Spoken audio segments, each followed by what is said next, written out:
Hi friends, ನಮಸ್ಕಾರ. Welcome back to my channel. ಇವತ್ತೊಂದು vlog ನಾನು ನಿಮ್ ಜೊತೆ ಶೇರ್ ಮಾಡ್ಕೊಳ್ತಾ ಇದ್ದೀನಿ. ಇದು ಗುರುವಾರದ ವ್ಲಾಗ್ ಆಗಿರುತ್ತೆ. ಟೈಮ್ ಆಗ್ಲೇ 11 ಗಂಟೆ ಆಗ್ತಾ ಇದೆ. ಇವಾಗ ರೆಡಿ ಆಗಿದ್ದೀನಿ. ಇವತ್ತು ಹೊರಗಡೆ ಹೊರಟಿದ್ದೀನಿ. ಎಲ್ಲಿಗೆ ಹೋಗ್ತಾ ಇದ್ದೀನಿ ಏನು ಅಂತ ನಿಮ್ಗೆ ಮುಂದೆ ತಿಳಿಸ್ತೀನಿ. ಅದಕ್ಕೂ ಮುಂಚೆ ಚಾನಲ್ಗೆ ಹೊಸಬ್ರಾದ್ರೆ ಸಬ್ಸ್ಕ್ರೈಬ್ ಮಾಡ್ಕೊಳ್ಳಿ. ಹಾಗೆ ಪಕ್ಕದಲ್ಲೇ ಇರುವಂತಹ ಬೆಲ್ ಐಕಾನ್ ಮರಿದಲ್ಲೇ ಕ್ಲಿಕ್ ಮಾಡಿ. ಇದರಿಂದ ಹೊಸ ಹೊಸ ವಿಡಿಯೋಸ್ ಬಂದ್ರೆ ನಿಮ್ಗೆ ನೋಟಿಫಿಕೇಶನ್ ಬರುತ್ತೆ. ವಿಡಿಯೋ ಇಷ್ಟ ಆದಲ್ಲಿ ಲೈಕ್ ಮಾಡಿ, ಕಮೆಂಟ್ ಮಾಡಿ, ಹೆಚ್ಚು ಜನಕ್ಕೆ ವಿಡಿಯೋನ ಶೇರ್ ಮಾಡಿ. ಪ್ರತಿ ಗುರುವಾರ ನಾನು ರಾಯರ ಮಠಕ್ಕೆ ಬರ್ತೀನಿ ಅಂತ ನಿಮ್ಗೆಲ್ಲ ಗೊತ್ತಿದೆ. ಟೈಮ್ ಆಗ್ಲೇ 11:10 ಆಗಿತ್ತು. ಅವಾಗ ನಾನು ರಾಯರ ಮಠಕ್ಕೆ ಬಂದು ತುಪ್ಪದ ದೀಪವನ್ನ ಬೆಳಗಿ ಪ್ರದಕ್ಷಿಣೆ ಸೇವೆಯನ್ನ ಮುಗಿಸ್ದೆ. ಅಲಂಕಾರ ಇನ್ನೂ ಕಂಪ್ಲೀಟ್ ಆಗಿರ್ಲಿಲ್ಲ. ಅಲಂಕಾರ ಪೂರ್ತಿ ಮುಗಿಯೋ ತನಕ ನಾನು ಅಲ್ಲೇ ಇದ್ದು ಬರ್ತಿದ್ದೆ. ಆದ್ರೆ ಇವತ್ತು ನಂಗೆ ಟೈಮ್ ಇರ್ಲಿಲ್ಲ, ಹಾಗಾಗಿ ನಾನು ಬೇರೆ ಕಡೆ ಬಂದೆ. ಇವತ್ತು ನಾನ್ ಬಂದಿರೋದು ಎಲ್ಲಿಗೆ ಅಂದ್ರೆ ನಮ್ಮ ಹಾಸನದ ಶ್ರೀ ಶಿರಡಿ ಸಾಯಿ ಮಂದಿರಕ್ಕೆ. ಗುರುಪೂರ್ಣಿಮೆಯ ಪ್ರಯುಕ್ತ 23ನೇ ತಾರೀಕಿನಿಂದ 29ನೇ ತಾರೀಕು ತನಕ ಇಲ್ಲಿ ಶ್ರೀ ಸಾಯಿ ಸಚ್ಚರಿತೆ ಪಾರಾಯಣ ಇದೆ. ಹಾಗೆ ಸಾಂಸ್ಕೃತಿಕ ಕಾರ್ಯಕ್ರಮಗಳು ಕೂಡ ಇತ್ತು. ವಿಡಿಯೋ ಶೂಟ್ಗೋಸ್ಕರ ನಾನು ಇಲ್ಲಿಗೆ ಬಂದೆ. ಬೆಳಗ್ಗೆ ಬೇಗನೆ ಬರ್ಬೇಕಿತ್ತು, ಆದ್ರೆ ನನಗೆ ಬರಕ್ ಆಗ್ಲೇ ಇಲ್ಲ. ಯಾಕೆಂದ್ರೆ ಮನೇಲಿ ಕೆಲಸ ಮುಗಿಲಿಲ್ಲ. ಹಾಗಾಗಿ ನಾನು 11 ಗಂಟೆಗೆ ರಾಯರ ಮಠಕ್ಕೆ ಹೋಗಿ ಅಲ್ಲಿಂದ ಇಲ್ಲಿ ಬರೋ ಅಷ್ಟೊತ್ತಿಗೆನೆ 11:15 ಆಗ್ಬಿಟ್ಟಿತ್ತು. ಆಮೇಲೆ ಬಂದು ನಾನು ಕೂಡ ವಿಡಿಯೋ ಶೂಟ್ ಮಾಡಕ್ಕೆ ಸ್ಟಾರ್ಟ್ ಮಾಡಿದೆ. ಇವಾಗ ಫ್ರಂಟ್ ವ್ಯೂ ನಿಮಗೂ ತೋರಿಸ್ತಾ ಇದ್ದೀನಿ ಯಾವ ರೀತಿ ಡೆಕೋರೇಷನ್ ಮಾಡಿದ್ದಾರೆ ಅಂತ. ಪ್ರತಿ ವರ್ಷದಂತೆ ಈ ವರ್ಷ ಕೂಡ ಗುರುಪೂರ್ಣಿಮೆಯನ್ನ ತುಂಬಾ ಅದ್ದೂರಿಯಾಗಿ ಆಚರಣೆ ಮಾಡ್ತಾ ಇದ್ದಾರೆ. ಗುರುವಾರ ಅಲ್ವಾ, ಹಾಗಾಗಿ ಅಸಂಖ್ಯಾತ ಭಕ್ತರು ಬಂದು ಬಾಬಾ ಅವರ ದರ್ಶನವನ್ನ ಕೂಡ ಪಡಿತಾರೆ. ರಾಯರ ಮಠದ ಹತ್ರನೇ ಸಾಯಿಬಾಬಾ ಮಂದಿರ ಇರುವಂತದ್ದು. ಹಾಗಾಗಿ ರಾಯರ ಮಠಕ್ಕೂ ಬಂದು ಇಲ್ಗೂ ಕೂಡ ಬರ್ತಾರೆ.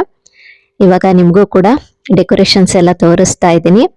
ಬನ್ನಿ, ಇವಾಗ ಹಾಗೆ ನಿಮ್ಗೂ ಕೂಡ ದರ್ಶನ ಮಾಡಿಸ್ತೀನಿ. ವಿಡಿಯೋನ ಎಂಡ್ ತನಕ ನೋಡಿ. ಒಂದು ಒಳ್ಳೆ ಮಾಹಿತಿನ ನಿಮ್ ಜೊತೆ ನಾನು ಶೇರ್ ಮಾಡ್ಕೊಳ್ತೀನಿ.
ಸ್ನೇಹಿತರೆ, ನಾನು ಮುಂಚೆ ತಿಳಿಸ್ದೆ ಅಲ್ವಾ, 23ನೇ ತಾರೀಕಿನಿಂದ 29ನೇ ತಾರೀಕು ತನಕ ಶ್ರೀ ಸಾಯಿ ಸಚ್ಚರಿತೆ ಪಾರಾಯಣ ಮಾಡ್ತಾರೆ ಅಂತ. ನೋಡಿ, ಬಾಬಾ ಮಂದಿರದಲ್ಲಿ ಭಕ್ತಾದಿಗಳು ಕೂತಿದ್ದಾರೆ, ಸಾಯಿ ಸಚ್ಚರಿತೆ ಪಾರಾಯಣ ಮಾಡ್ತಾ ಇದ್ದಾರೆ.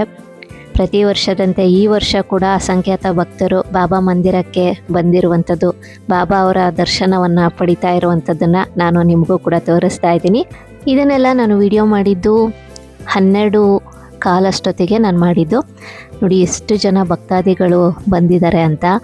ನಿಜಕ್ಕೂ ಒಂದು 12:30 ಮೇಲೆ ತುಂಬ ಜನ ಬಾಬಾ ಅವರ ಸನ್ನಿಧಾನಕ್ಕೆ ಬಂದಿದ್ದು. ತುಂಬ ಜನ ಭಕ್ತರು ಬಂದರು. ನಾನು ಕೆಲವೊಂದಷ್ಟು ಕ್ಲಿಪ್ಪಿಂಗ್ಸ್ಗಳನ್ನು ಇವಾಗ ಶೇರ್ ಮಾಡ್ಕೊಳ್ತಾ ಇದ್ದೀನಿ. ನಾನು ಸುಮಾರು 2:30 ತನಕನೂ ಅಲ್ಲೇ ಇದ್ದೆ. ಅಲ್ಲಿ ತನಕನೂ ದರ್ಶನಕ್ಕೆ ಬರ್ತಾನೆ ಇದ್ದರು. ಹಾಗೆ ಪ್ರತಿ ಗುರುವಾರ ಇಲ್ಲಿ ಪ್ರಸಾದ ಕೂಡ ಇರುತ್ತೆ. ಅಂದರೆ ಬಾಬಾ ಅವರ ಆರತಿಯ ನಂತರ ಇಲ್ಲಿ ಪ್ರಸಾದ ಕೂಡ ಇರುತ್ತೆ. ನೋಡಿ, ಬಾಬಾ ಅವರ ದರ್ಶನಕ್ಕೆ ಕ್ಯೂ ಈ ಥರ ಇತ್ತು. ಅಂದರೆ ಈ ಕಡೆಯಿಂದ ಹೋಗಿ ಅಲ್ಲಿ ದರ್ಶನ ಮಾಡೋಕ್ಕೆ ಅವಕಾಶ ಮಾಡಿಕೊಟ್ಟಿದ್ರು. ಯಾಕೆಂದ್ರೆ ಅಲ್ಲಿ ಸಾಯಿ ಸಚ್ಚರಿತೆ ಪಾರಾಯಣ ನಡೀತಾ ಇತ್ತಲ್ವಾ, ಹಾಗಾಗಿ ಈ ಕಡೆಯಿಂದ ಹೋಗಿ ದರ್ಶನ ಮಾಡಕ್ಕೆ ಅವಕಾಶ ಮಾಡಿಕೊಟ್ಟಿದ್ರು.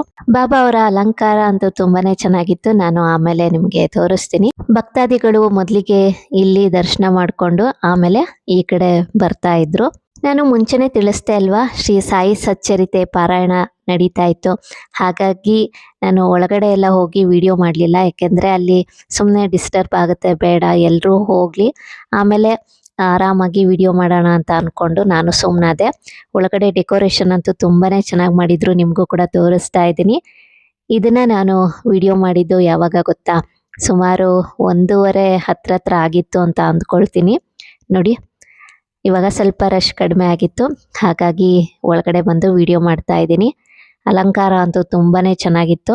ಗುರುಪೂರ್ಣಿಮಾ ಅಂತೂ ತುಂಬಾ ವಿಶೇಷ ಅಂತ ಹೇಳಬೇಕು. ಗುರುಗಳ ಅನುಗ್ರಹವನ್ನು ಪಡಿಬೇಕು ಅಂದರೆ ಇದು ಅತ್ಯಂತ ಶುಭ ದಿನ ಅಂತಲೇ ಹೇಳ್ಬೋದು. ಎಷ್ಟು ನಾವು ಭಕ್ತಿ ಶ್ರದ್ಧೆಯಿಂದ ಗುರುಗಳನ್ನು ಆರಾಧಿಸ್ತೀವಿ, ಅಷ್ಟು ಗುರುಗಳ ಆಶೀರ್ವಾದ ಸಿಗುತ್ತೆ ಅಂತಲೇ ನಾನು ಹೇಳ್ತೀನಿ. ಗುರುಪೂರ್ಣಿಮಾ ಬಗ್ಗೆ ಹೇಳಬೇಕು ಅಂದರೆ ಆಷಾಢ ಮಾಸದಲ್ಲಿ ಬರುವಂತಹ ಹುಣ್ಣಿಮೆಗೆ ನಾವು ಗುರುಪೂರ್ಣಿಮಾ ಅಂತ ಕರಿತೀವಿ. ಗುರುಗಳಿಗೆ ಗೌರವ ಸೂಚಿಸುವ ಪವಿತ್ರವಾದ ದಿನವಾಗಿರುತ್ತೆ. ಹಾಗೆಯೇ ಮಹಾಭಾರತದ ರಚನೆಕಾರರಾದಂತಹ ಮಹರ್ಷಿ ವೇದವ್ಯಾಸರು ಜನ್ಮದಿನ ಅಂತ ಕೂಡ ಇದನ್ನ ಆಚರಣೆ ಮಾಡ್ತಾರೆ. ವೇದವ್ಯಾಸರ ಜನ್ಮದಿನವು ಇದಾಗಿರೋದರಿಂದ ಇದನ್ನ ವ್ಯಾಸ ಪೂರ್ಣಿಮೆ ಅಂತ ಕೂಡ ಕರೆಯಲಾಗುತ್ತೆ. ಗುರುಪೂರ್ಣಿಮೆಯಲ್ಲಿ ಶ್ರೀ ಸಾಯಿ ಸಚ್ಚರಿತೆ ಪಾರಾಯಣ ಮಾಡ್ತಾರೆ. ಯಾಕೆ ಅಂದ್ರೆ ಇದನ್ನ ಓದೋದ್ರಿಂದ ಇಷ್ಟಾರ್ಥ ಸಿದ್ಧಿಯಾಗುತ್ತೆ ಅನ್ನುವಂತಹ ನಂಬಿಕೆ ಇದೆ. ಹಾಗೆ ಬಾಬಾ ಅವರ ಕೃಪೆಯನ್ನ ಪಡೆಯೋದಕ್ಕೋಸ್ಕರ ಇದನ್ನ ಪಾರಾಯಣ ಮಾಡ್ತಾರೆ. ಇದನ್ನ ಪಾರಾಯಣ ಮಾಡೋದ್ರಿಂದ ಮನಸ್ಸಿಗೆ ಶಾಂತಿ ಸಿಗುತ್ತೆ, ಇಷ್ಟಾರ್ಥ ಸಿದ್ಧಿ ಆಗುತ್ತೆ, ರೋಗ ನಿವಾರಣೆ ಆಗುತ್ತೆ, ಜೀವನದಲ್ಲಿ ಇರುವಂತಹ ಪ್ರತಿಯೊಂದು ಕಷ್ಟಗಳೆಲ್ಲ ನಿವಾರಣೆ ಆಗುತ್ತೆ ಅನ್ನುವಂಥದ್ದಕ್ಕಾಗಿ ಈ ದಿನಗಳಲ್ಲಿ ವಿಶೇಷವಾಗಿ ಇದನ್ನ ಪಾರಾಯಣ ಮಾಡ್ತಾರೆ. ಕಷ್ಟಗಳು ಮತ್ತು ಚಿಂತೆಗಳೆಲ್ಲ ದೂರವಾಗಿ ಮನಸ್ಸಿಗೆ ನೆಮ್ಮದಿ ಸಿಗುವಂಥದ್ದು, ಕೋರಿಕೆಗಳೆಲ್ಲ ಈಡೇರುತ್ತೆ ಅಂತ ಭಕ್ತರ ನಂಬಿಕೆ. ಭಕ್ತಿಯಿಂದ ಸಪ್ತಾಹ ಪಾರಾಯಣ ಅಂದ್ರೆ 7 ದಿನಗಳಲ್ಲಿ ಓದುವುದು ಅನ್ನುವಂಥದ್ದು. ಅಂದ್ರೆ 7 ದಿನದ ಒಂದು ಪಾರಾಯಣ ಮಾಡೋದ್ರಿಂದ ನಿಮ್ಮ ಕೋರಿಕೆಗಳೆಲ್ಲ ನೆರವೇರುತ್ತೆ, ಆರೋಗ್ಯ ವೃದ್ಧಿ ಆಗುತ್ತೆ ಅನ್ನುವಂತಹ ನಂಬಿಕೆ ಕೂಡ ಇದೆ. ಅಂದ್ರೆ ಅನಾರೋಗ್ಯ ಸಮಸ್ಯೆಗಳು ನಿವಾರಣೆ ಆಗಿ ಉತ್ತಮ ಆರೋಗ್ಯ ಪ್ರಾಪ್ತಿಗಾಗಿ ಇದನ್ನ ಪಾರಾಯಣ ಮಾಡ್ತಾರೆ. ಕುಟುಂಬದಲ್ಲಿ ನೆಮ್ಮದಿಗಾಗಿ ಇದನ್ನ ಓದೋದ್ರಿಂದ ಮನೆಯಲ್ಲಿ ಬಡತನ ಅನ್ನೋದು ಇರೋದೇ ಇಲ್ಲ, ಮನೆಯಲ್ಲಿ ಯಾವಾಗಲೂ ಸುಖ ಸಂತೋಷ ನೆಲೆಸಿರುತ್ತೆ ಅಂತ. ಹಾಗಾಗಿ ಇದನ್ನ ಪಾರಾಯಣ ಮಾಡ್ತಾರೆ. ಅಂದ್ರೆ ಏನಾದರೂ ಮನೆಯಲ್ಲಿ ಕಷ್ಟ ಕಾರ್ಪಣ್ಯಗಳು ಎಲ್ಲ ದೂರವಾಗಬೇಕು, ಮನೆಯಲ್ಲಿ ಸಂತೋಷ ಸುಖ ಶಾಂತಿ ನೆಮ್ಮದಿ ನೆಲೆಸ್ಬೇಕು ಅನ್ನುವ ಉದ್ದೇಶಕ್ಕೋಸ್ಕರ ಈ ಸಚ್ಚರಿತೆಯನ್ನ ಪಾರಾಯಣ ಮಾಡ್ತಾರೆ. ಜ್ಞಾನ ಮತ್ತು ಭಕ್ತಿಗಾಗಿ ಆಧ್ಯಾತ್ಮಿಕ ಉನ್ನತಿ ಹಾಗೂ ಬಾಬಾರವರಲ್ಲಿ ದೃಢವಾದ ಭಕ್ತಿ ಮೂಡುವಂಥದ್ದು. ಸಾಯಿ ಸಚ್ಚರಿತೆಯನ್ನ ಪಾರಾಯಣ ಮಾಡೋದ್ರಿಂದ ಸಾಕಷ್ಟು ಲಾಭಗಳಿದೆ. ಬಾಬಾ ಅವರಲ್ಲಿ ಅಚಲವಾದ ನಂಬಿಕೆ ಭಕ್ತಿ ಇನ್ನಷ್ಟು ಉಂಟಾಗುತ್ತೆ. ನೋಡಿ, ಸಾಯಿ ಸಚ್ಚರಿತೆಯನ್ನ ಪಾರಾಯಣ ಮಾಡೋದ್ರಿಂದ ಸಾಕಷ್ಟು ಪ್ರಯೋಜನಗಳನ್ನ ನಾವು ಪಡೆದುಕೊಳ್ಳಬಹುದು. ಗುರುಗಳ ಆಶೀರ್ವಾದ ಕೂಡ ಸಿಗುತ್ತೆ.